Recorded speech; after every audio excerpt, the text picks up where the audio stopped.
Jerry Chism.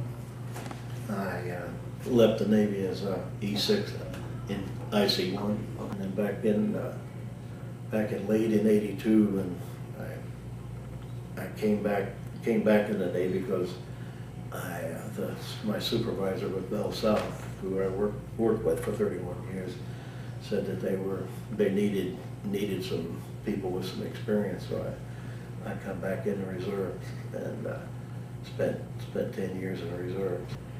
And we had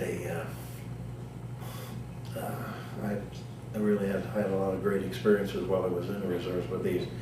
I mean, here I was, on most of the ships, I was one of the oldest guys on the ship, and it was nice to be called an old salt or something by these new guys that come on board the ship. But I was telling him a while ago about an incident we had. We had something called a no-name storm off of Florida back in, I forget what year it was, '89, somewhere around in there. And our ship, the Flatley, it's a frigate, 21 I think was the number. Our ship, I heard we were told to go around the storm, but we went through the storm. And I was always kind of glad. All my time in the Navy, I never got seasick, but during that storm, I did get sick, and I was on watch down in the IC room, the gyro room, and I got sick and couldn't take it anymore, so I threw up, and the gyro compass was right in the middle of the room, and I missed it by a few inches.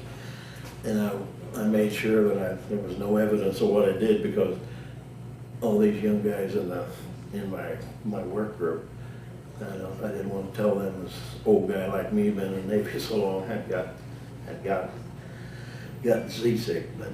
But we had men being tied to their bunks.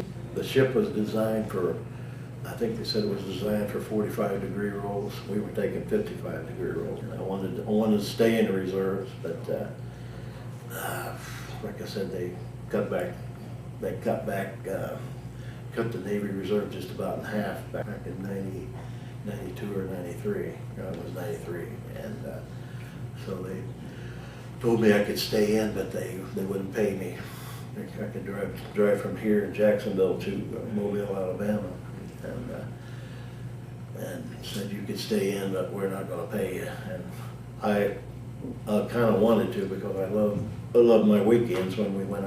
I hated the weekends where we stayed in port. I always wanted to get out to sea.